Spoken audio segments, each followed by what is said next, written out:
well, call me crazy, wrong, whatever, but I definitely would have been at the side of that boat like Sutton Strack, calling them woman under my breath, through my breath, over my breath, all types of witches and whatnots. Okay, the only difference between her and I is that I wouldn't fool with those said women. I mean, I wouldn't even have been fooling with them up until that point, but definitely not in that moment. We would have been as good as gold by then. Okay. And then at the same time, Miss Erica Jane, you wanted people to extend you grace and full support and understanding when you lashed out in the ways that you did when you were going through with Tom. So then where's that same grace for Sutton? Where is it? I mean, I'm just asking for a friend. But we'll get into all that. What's going on, y'all? It's your girl Taina V here. Welcome to my chat party. I'm so sorry, y'all, over here looking like the Hot Mess Express, but definitely been one of them days, and I just wanted to come to y'all, and I'm more comfortable than usual, not just in my attire that I'm out in for the day at work, whatever the case may be, so please excuse me. Okay, this is a casual party on today, but I just want to thank you guys for taking time out of your day to spend with little old me, to hear my thoughts, my opinions on the Real Housewives of Beverly Hills, season 14, episode number 16. To those of you who cut a rug on the dance floor, my last video, thank you so much from the bottom of my heart. To those of you who will hit the like button because, maybe the dance floor ain't your thing right now, I appreciate that so much. Or again, if you just kind of like to casually watch and get a feel for things with your viewership, thank you for that as well. Most importantly, even better, if you guys want to join the party and get on my VIP guest list, hitting that subscribe button is everything. That's where it's at. Okay, y'all? But we're going to definitely get into this, okay? Because I got quite a few things to say and not that much time to say it in. So we start off with the ladies, of course, in St. Lucia still. At this point, they're preparing for dinner. So we're seeing the different ladies do that. And once they finally link up, apparently Garcelle and Kyle got the same memo with their outfits, so they're twisting and turning because they have on the same dress, and then they do their little walk. I guess that kind of is in alignment with who wore it best type thing. But at the same time, I'm like, we can't even see y'all shoes. We didn't get a close up really on the accessories. I mean, we saw the earrings, but I'm like, I want to see those shoes. Well, I tell you, that's my favorite part of fashion, y'all, is a good soak they shoe. Like, I'm a shoe girl. I always have been a shoe girl. I mean, I like fashion, don't get me wrong.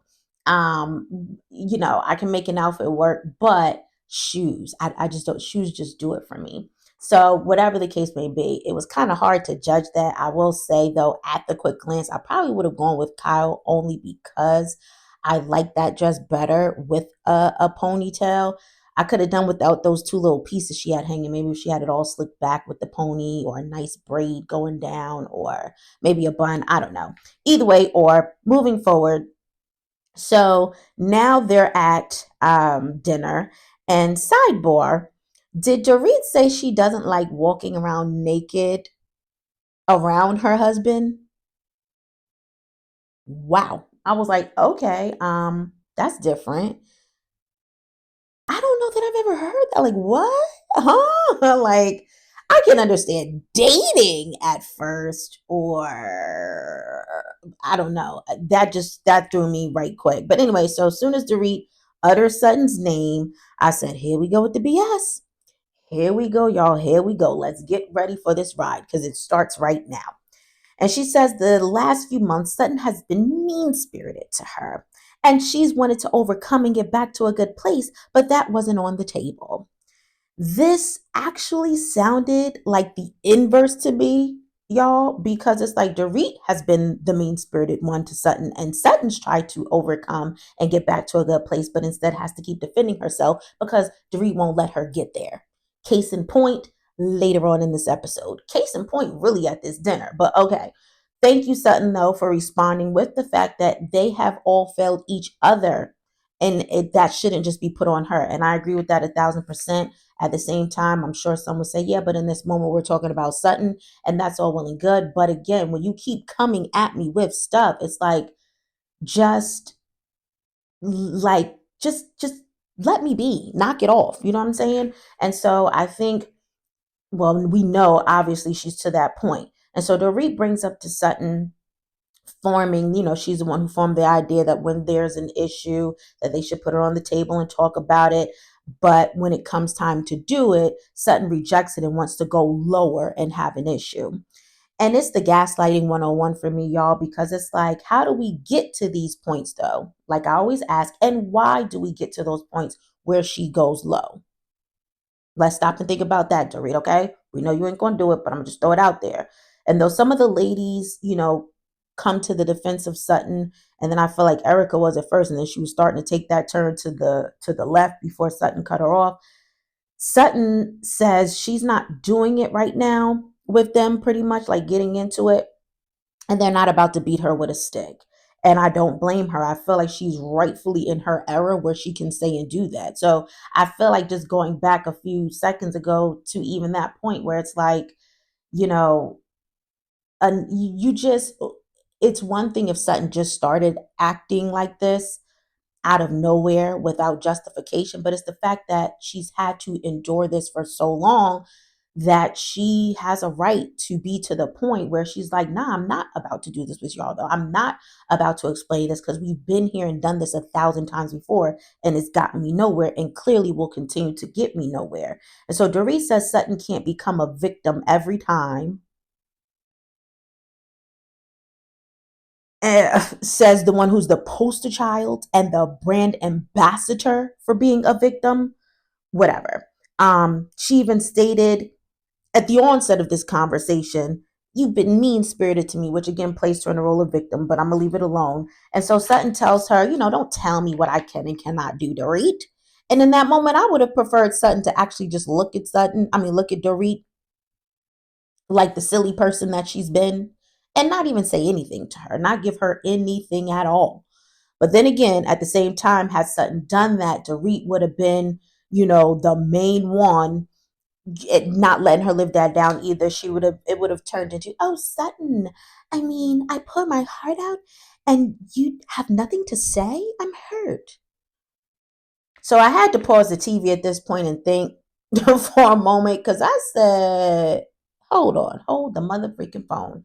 Did Dorit just say that she takes accountability when she's wrong for something? What? Like, somebody run that back and show me when. Like, when come that time, okay? Because I ain't never seen it, okay? And I'm just like, girl, you need to stop. But again, this is what Dorit does, right? She puts on for her city, so she's putting on. And so Sutton takes it to the caviar party, excuse me, and says she's been thinking long and hard about something that has been pressing on her and that really wasn't indicative of who she is. And that was the whole comment when she told Dorit to pick on someone whose wallet fits. And she sincerely apologized.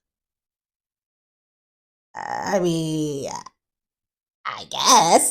I'm still was like, I mean, that was kind of whatever, Sutton, but what exactly are we apologizing for again? What for defending yourself? And again, you want to come for me? Don't tell me how mad to get back at you. Don't tell me what I should and should not throw out of my mouth your way because it's going down. You come for me, I will defend. And I still don't see what the huge problem was or the ghosts and the gasp and all of that, even that day at the table. So she wants to apologize. It's convicting her, then, that's her business, right? And this nut, Dorit, says to Sutton in essence that she should have pretty much apologized before now and that she's being passive aggressive. And I'm like, how is Sutton being passive aggressive? How? How? But we know Dorit's going to pull something out of that little tweet mind of hers to just keep the mess going. Because I'm like, she's not giving passive aggressive. Clearly, like, yeah, somebody let me know. I'm telling you, there definitely were parts in this episode where I was confused. That was one of them, but I'll get to it, and maybe just something that I could have missed in the moment. And even Bose chimes in. Thank you, Bose.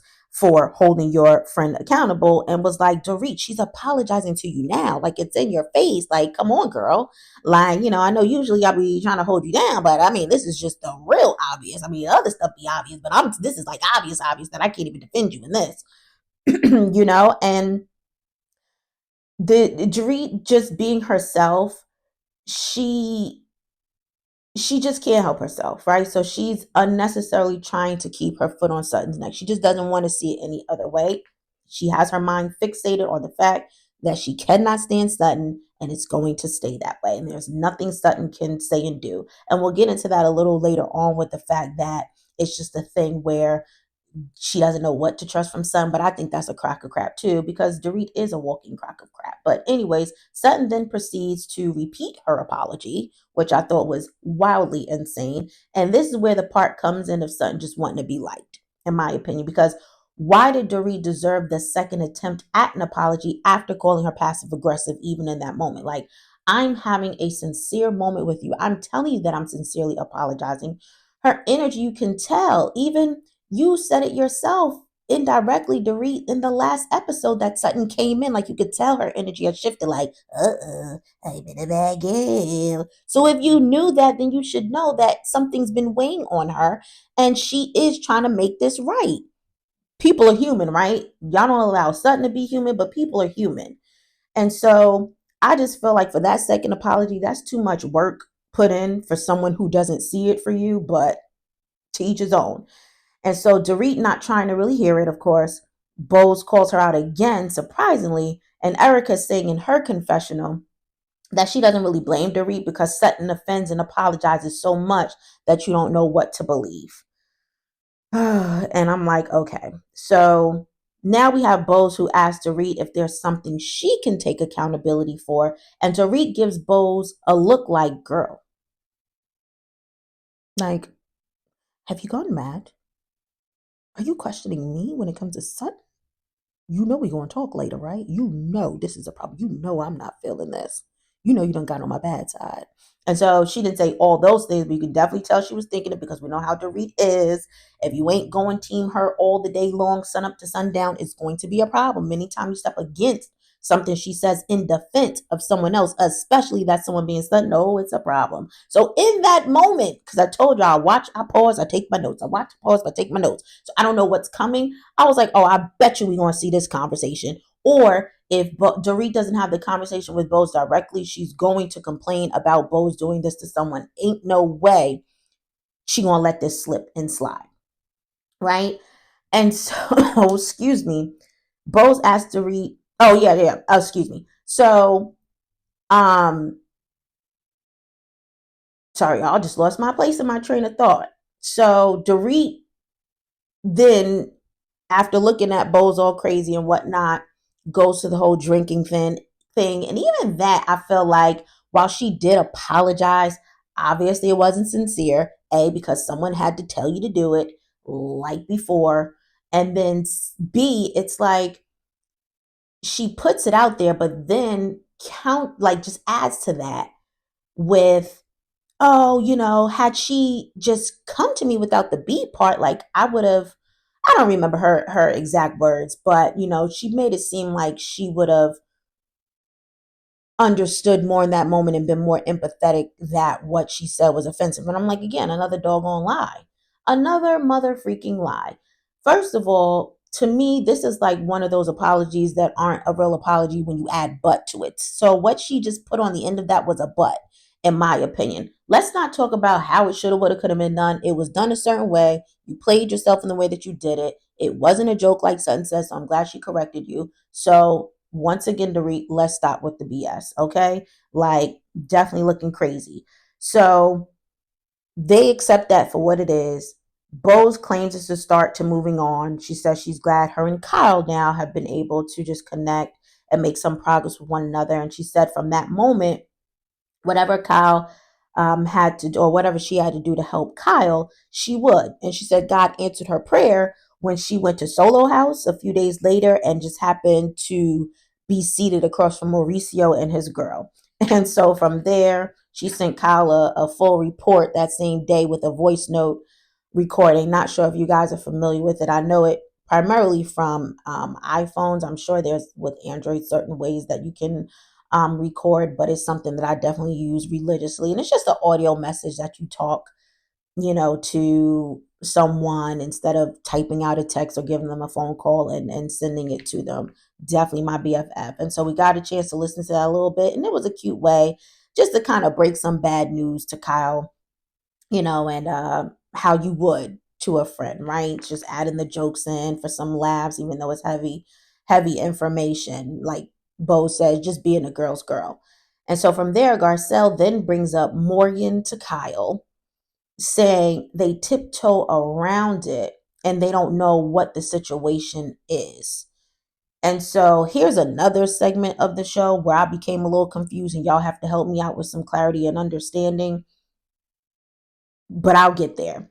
It's just the onset of it right here. And so sounds like Erica in her confessional, when Garcelle said that, was definitely shading Garcelle, because she said Garcelle wants to know about Kyle's private life, yet they know nothing about hers. And I get that part, okay?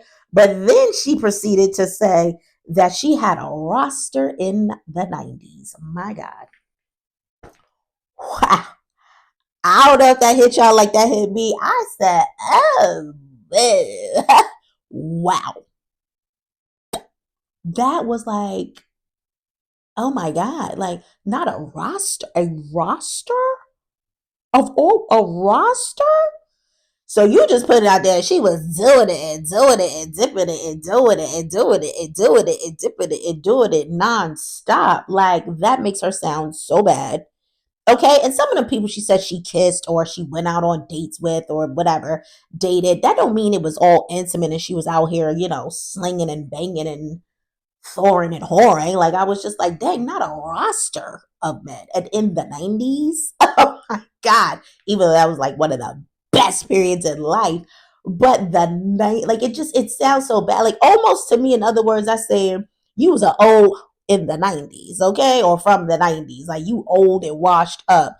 And then had to know to say, I don't know, maybe she peaked. Okay, I'm done with you, Erica. Then going to seal the deal with that. So I was like, my goodness, that was a lot for me. So, anyways, Kyle says that there's no situation there with her and Morgan. Do we believe that? Maybe not in this moment. Y'all might be bad at each other, but it was definitely something. Okay. That's our opinion, allegedly. And so, anyway, she said the photo of her at Morgan's concert was an appearance that she already had booked prior for 6 months. And she said, I can't hide from the press. And from there, a lot of ladies are chiming in the confessional, in unison, saying that Kyle knows how this all works by now with the paparazzis and being out seen when you don't want to be seen and all the things. And, they said she basically teases the press. And Kyle says there's nothing going on again. From there, Garcelle mentions in her confessional that Sutton was so stuck, pretty much like glued to Kyle that night, that she didn't even have Garcelle's back, which wasn't cool. And that's where I said I was confused in this segment, y'all, because we know this carries on. And I'm like, she didn't have your back with what? What? Like what? Because she did say, and I might be jumping the gun, she, to what I want to say later in my notes, but she did say to you in a conversation that you and her had that she didn't want to bring it up to Kyle because it was going to make Kyle angry. And then remember, you said that it made Sutton seem like, she was scared of Kyle and bowed down to her because she didn't want to have the conversation. So she already let you know, I don't want to do that and I'm not going to do that. So you already knew that most likely than not, 9 times out of 10, she wasn't about to participate in that. And then again, I asked, she didn't have your back. How? How? Like, but I'll get into that a little more, y'all. I was initially very stumped on that. And because I'm like, did I miss something? What exactly was Sutton supposed to have your back on? Okay. But we'll get to it. We'll get to it. We'll get to it. And so to that point too, I mean, I just can't help but to say Garcelle act like she got chewed out in that moment by Kyle. Kyle was a little spicy, yes, but nothing more than that. And that lasted like 2 seconds, unless there's a whole lot of footage that we didn't get to see. But I'm like, even in that moment, it's not like it wasn't something you couldn't defend yourself with. It didn't become that serious. So yeah, I was just lost, y'all. But anyways, like I said, we'll talk about it more because apparently it goes a little deeper. As I figured, Bose, Erica, and Dorit are dressed for bed in their villa now. And there goes Dorit bringing up that old good old situation, which I'm saying in my own words, of Bose making Sutton look like a human. Okay. And by letting uh Dorit know that she needed to take some accountability too, and calling her out on her mess in front of the folks, okay? By saying that Sutton apologized, but Dorit refused to acknowledge it, and we know even in that moment we're seeing that Dorit is in her confessional, even defending that to pretty much say, in a sense, like going against what Bose is saying. Like you could just tell she's not feeling it. And Bose is telling her absolutely correct and absolutely right, as we know, and exactly what she needs to hear, but would never want to hear in 1,000 years. And so Dorit says in a confessional that Sutton didn't apologize because she meant it, but because she was saving face and was worried about what the other ladies would think about. And I was like, okay, and so what if she did? So what? Because at the end of the day, as many times as she's tried to genuinely move on with you and you still gave her your behind the kiss, maybe she should be considering herself in this moment. So if she wants to consider how she comes across, then so be it. She should.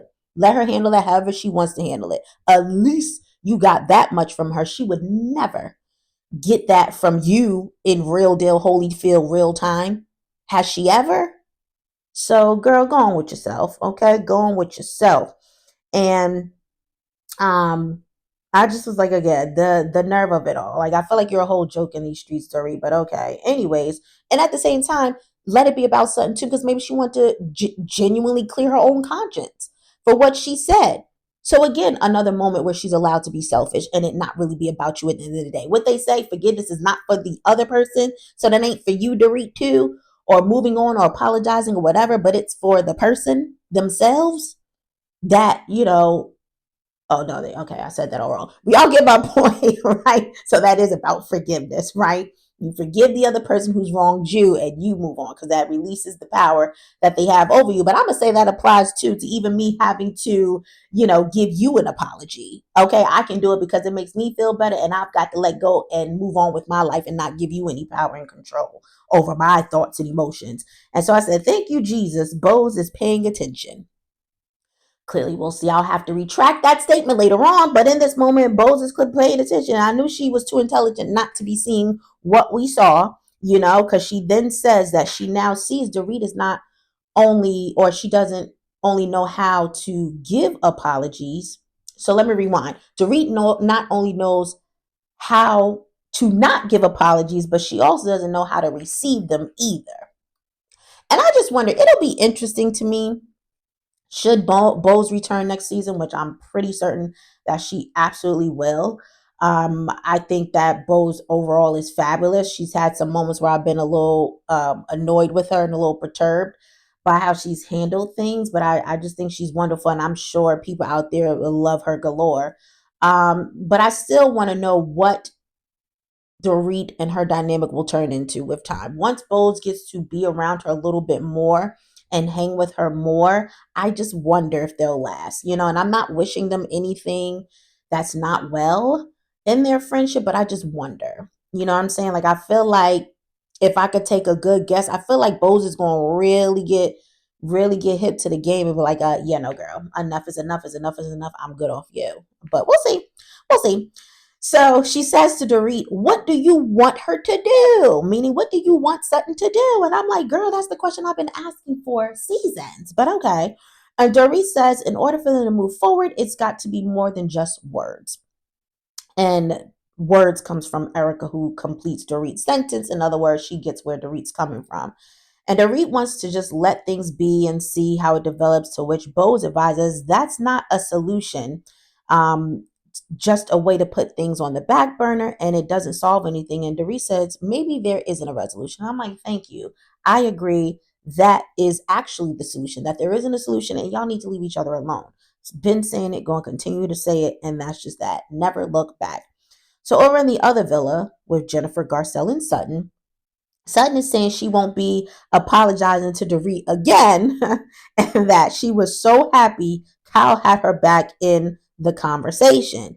And we know Garcelle Loki is not feeling that. So I don't know. I can't remember in that time of day, the cameras panning to Garcelle's face. I know she was making a couple of faces and whatnot, might have shown her little confessional. But isn't it about time, though, that Kyle has had Sutton's back? And we know that was very short lived, and some might not even consider this having her back, but for the moment, I guess we'll kind of call that for being what it is. And so, Garcelle, just let Kyle handle this, right quick, again, for whatever it's worth. Then I said, Sutton, Sutton, Strack. Like, did you really just say in your confessional? I pray you were joking. Like, I really pray you were joking. But did you just say that since Kyle's tuck up for you, you knew you were friends? And now everybody else will know that you're friends too? I can't. I can't. I know it don't go. I can't. Like, y'all, that wasn't. Okay, I'm gonna say she said that in jest. Okay, we gonna leave it at that. Let me just believe what I want to believe on that. And so here's again why I'm not understanding Garcelle's upset in this moment at first when her and Sutton go back and forth about Kyle. And, because I feel like all this stems just because Sutton didn't want to bring up the Morgan situation with Garcelle. Excuse me. But then as I thought about it, I was like, okay, you know what? Obviously, it runs much deeper because then now she's getting into the blind loyalty and, well, Kyle doesn't stick up for you and this, that, and the third. And I said, okay, well, then that is where this is coming from. And that's where the upset is stemming. And maybe, Garcelle did make it more plain than I saw, in that moment, because she did also say that, that Sutton just doesn't get it and wants to be so far Kyle's behind or up someone's behind who is just not standing for you, and you call that a friend and you want to keep chasing behind that. So I get her annoyance with that and her upset for sure, because I definitely would feel the same way. I'm not even going to lie. Like, I'd be like, okay, you're not seeing what I'm seeing. Like, are you for real? Like, what are you doing? You know what I'm saying? So I got it. I got it, because at first I'm like, okay, Garcelle, who cares that she didn't want to engage in the conversation? It to me, it was very much also giving Garcelle, just leave it alone. You asked the first time, she don't want to give it. That's okay. We ain't thinking about Kyle and Morgan, to be honest. So you don't have to keep running that into the ground.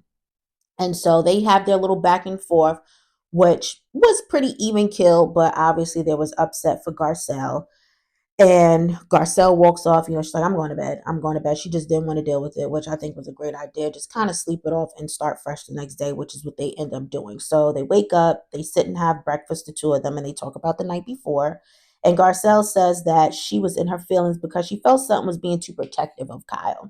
And that's the thing. And hasn't been I think hasn't been listening to her, if I got that correct. And, she says she wasn't backed up in the conversation. I still, again, will say I don't see the need for Garcelle to have had back up in that conversation, even though Garcelle said, they had spoken multiple times about the Morgan thing. And I don't know if they had a plan in place for how they would handle it, but obviously the plans changed. And Sutton still gave you notice, like I said, before y'all went into the conversation, because she told you she didn't want to make Kyle angry, which means she wasn't going that route. So I don't know if you thought once you got the party started that Sutton would follow suit, but you can't be upset that she didn't when you knew what it was going to be. She told you she didn't want no parts of that. And that's why I was glad to when Sutton said to Garcelle that when someone's so adamant about not wanting to talk about something, you got to just respect it and let it go. When they're so adamant, just let it go and leave it alone. And so then they bring up the whole Mauricio situation again, to which Sutton adds that it's not the first time that, she's heard about him being out and about with people, and that Kyle needs to accept that she's single. She needs to accept that Mauricio has moved on and that the ship has just sailed. And hopefully those are the things Kyle has been marinating on. Sidebar. So now they're all getting ready to go to their catamaran boat ride, and they're giving these or showing us these thirst trap pictures that the ladies are taking. I'm sure a lot of you know what thirst trap photos are. If you're not, it's just a seductive photo that you would post on a social platform, just to get the people talking in a good way, particularly, I'm sure, the men. And so Sutton has pretty eyes. She really does. But when she opened her mouth, okay, for her thirst trap photo, it was just so awkward and she couldn't get the sexiness of it all. That thing was absolutely hilarious. I said, Sutton, that ain't it. That ain't it. You better off with your thirst trap, just giving the sultry eyes and keeping that mouth closed, okay? So now walking to the catamaran, Bose Garcelle and Erica are definitely giving mother, okay, because they all looked fabulous with their swim attire.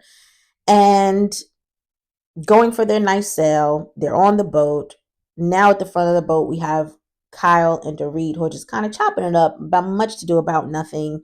We do get a flashback of Kim, Kyle's sister. And I said, shout out to Kim. I never watched the very early episodes, or excuse me, very early seasons of Beverly Hills. But when I tell you from the little clips that I have seen of Kim, in times past when they might have thrown some rollback footage or things I might have seen online in the past years, or even when we've seen her in more recent past episodes, if that makes sense. She probably would have been somebody I would have gone up for. I think I would have really enjoyed Kim. I could be wrong, but I'm just saying. So, meanwhile, on the other side of the boat, Sutton is talking with the other ladies and she brings up her apology to Dorit the prior night and says it was sincere and she's beaten herself up enough about it. And again, I just wish Sutton wouldn't have brought it up again. Like, I just wish she would have left well enough alone. Okay. And so Erica decides that she's going to pipe up and say that Sutton is not compassionate to women when they're going through the worst time of their lives. And so we get some flashback footage. We got that dinner slash season where Erica was going through it with Tom and Sutton was sitting next to her and called her out on her son's car accident she had. I don't know if y'all remember that. I really don't know if y'all remember that, but I remember bits and pieces of that. What I do remember is that the story didn't make no dang on sense. And I think that was a questionable moment in the season. Because I want to say, if I remember, wasn't there talk of how, like Erica said, when he got into the accident, it was snowing, but apparently in that part of California, it never snows. Now, listen, anything can happen, right? But I think that was the point of contention with that. Then I remember, speaking of car accidents, did she tell us about a car accident that Tom got into? It's like he rolled off a ditch and then he got up and walked to the house and was straight, like nothing had, like, it was just the crazy, like, what you mean he rolled over in his car? Matter of fact, shout out to my girl, Miss Misha. I don't know if y'all check out Miss Misha. I am definitely an opinionator, honey. She got her opinionators. When I tell you she is absolutely fabulous, I have been a subscriber of hers for years. Oh my gosh. And she is just phenomenal. She's so funny, so articulate, so intelligent, not about the nonsense. I think she calls things very fairly in her assessments of situations. So y'all check out her videos. I don't believe she did Beverly Hills this go round. I know she has in times past because I remember she would always say when it came to Tom, her running joke with that car flipping over that didn't make no sense. The car rolled 15 times. That's how she said of the car flipped 15 times. She would say that so much in her videos. She is just absolutely adorable and I love her. Y'all check her out. But because she does a whole lot of other shows and like I said, very good of it. Good with it. And so anyways, moving forward, y'all, Sutton was still to me the MVP of that season anyhow. So we also see the flashback of Sutton questioning Kyle about her and Mauricio's marriage because she wasn't wearing her wedding ring. And clearly she was right because here we are. Okay. So again, you were just mad in those moments, Kyle, because Sutton was hitting those spots. She knew what time it was. She was doing her investigative work and coming to all the right conclusions, okay? And then Sutton also addressing Dorit, telling her she's not mad at her, but at her life. And again, what the problem is she telling any lies? What do they say? Hurting people hurt other people? Or sometimes when you're going through, you make other people unnecessarily the targets. So that would make sense. Yeah, you are mad at your life right now because your life is a mess. And what is so hard and harsh about that. That is true, and it is. And Dorit has admitted that a couple of times herself. So seemed to me like true story. You know what I'm saying? With all of it. So I'm just like, that's supposed to be the footage to back you up to your defense, Erica. I mean, I guess. I feel like it did nothing for your argument, but that's just my little opinion. And so Erica says Sutton poses as a friend, then oftentimes works as an enemy. I said, oh wow. Okay, girl. Do you really even care about your friends at the end of the day? Maybe you still the ice cold queen. I don't care how relatable and wonderful you've come across in this season. Like, you should be one to talk. But anyways, in her confessional, she says that the apology wasn't sincere, or she wouldn't have to try to sell them on it one last time. And well, I disagree. Okay, and feel like Sutton's thinking the vibe is good, right? Usually vacations put you in a good mood. So you're thinking, oh, all is well, the air is good. We kind of cleared things up at dinner last night. I'm feeling better and not as heavy as I was when I came in.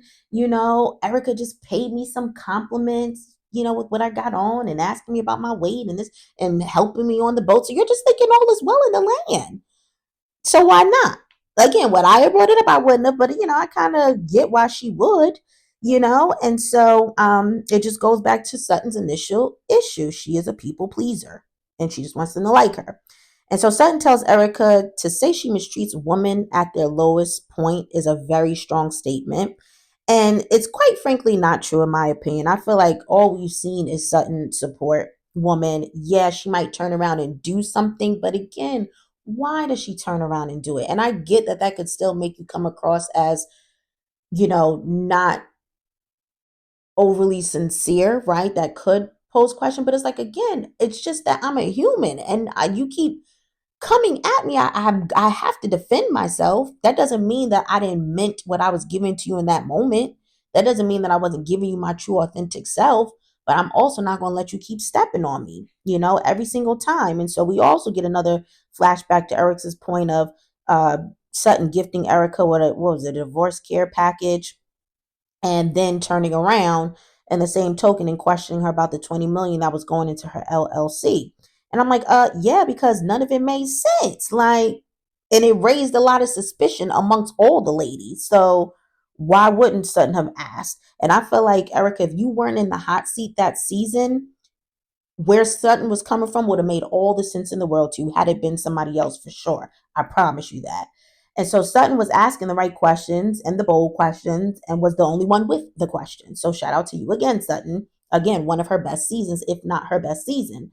And so they're doing this whole word semantics thing, which didn't really matter to me at the end of the day because, Sutton was saying, oh, Erica, you just accused me of being this way to women. And Erica's like, I'm not talking about all effing women in the universe. I'm just talking about this group of women. It doesn't matter. If it was 3 women, 2 women, a half a woman, to put her in that type of context of where she just loves sucking the life out of women and bringing women down. That's not Sutton style. That is not Sutton style. Obviously, Sutton is growing into the person. You come for me, I'm coming back for you. And I might come a little harder if you dare me to. And so Sutton says she knows the other shoe, or knew the other shoe was going to drop at some point with Erica. And she's saying this in her confessional because we see again, they were just on a roll with this footage, okay? Of them walking on the dock, her and Erica apologizing for just how Erica had talked to her and treated her, I guess, up until that point in the season. But then we get to the reunion, and Erica was saying that she was just playing in Sutton's face pretty much. I forgot exactly her words, y'all, but y'all saw it, and that joint was harsh as ever. I was like, just so mean when she did that. So mean. Like, what she say? No, I was just playing this out of you, or something crazy. And I'm like, wow. And again, I'm supposed to trust someone like you. Why you over here calling out my character and questioning me? What are you talking about? Like, girl, if you don't, please, please, like, that's just, and that's what I'm saying. No grace whatsoever. No, look how you treated that lady. There's proof of that. There's rollbacks of that. There's a whole season of that. You called her a see you next Tuesday, and you wanted her to get over it and move on and let you be and leave you be and stop coming for you with the questions and whatnot. But it's okay, or it's not okay when she decides that she wants some grace too. I don't understand these shows, you guys. I'm just like, again, am I losing my mind? Like, what in the world is going on? And so keep some of that thought process with Kyle and Dorit. I feel like Sutton. So the fact that you feel like you knew the other shoe was going to drop, keep that same energy for Kyle and Dorit. Because anytime you have to feel that way about people, that means that they can't be trusted. And you've been doing this dance with them for years, which means I don't know if it's going to change. I doubt seriously, okay? This wasn't just an overnight thing.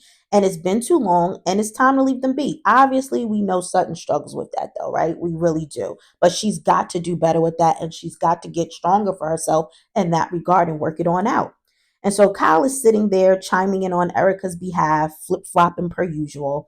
And we see Garcelle in her confessional say that's exactly what she's talking about. When Kyle should be sticking up for Sutton, she doesn't.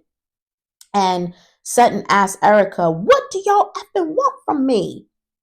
Another great question, but here's the answer to that, son. Here's the thing. The answer is they want to break your spirit and pull you all the way down. Okay. And they have their own reasons. We can go into a myriad, but this video is already long. So I need to start wrapping this up. They don't see it for you. Okay.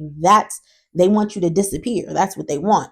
And so Sutton's having another break in this moment, as is understandable, because she's tired of these heifers coming at her. It never ends. And I'm tired of watching it. I don't know about y'all, but I'm totally tired of watching it. It's like enough is enough is enough is enough is enough is enough is enough. And so answer this question for me, y'all, though, however, if you haven't seen any episode. Because now, of course, it wouldn't be a party unless Dorit chimed in. But although Sutton is expressing her personal frustration, okay, her viewpoint of things, her perspective, right? Do y'all think Dorit then turned it around and made it about herself? If you answered yes, you were absolutely correct. Okay? You're all the way correct. And so, Bose, now I see we're back to business as usual because you say in your confessional, Sutton is lashing out. She's angry, and you're seeing a different side that you're not sure you like. And I said, but did you hear anything? Did you hear anything she just sat and said, Bose, on that catamaran? Did you hear anything? Specifically the part that she's tired of them coming at her, which means this is a recurring event. It's an ongoing thing. It's happened more than once. Like, did you hear that?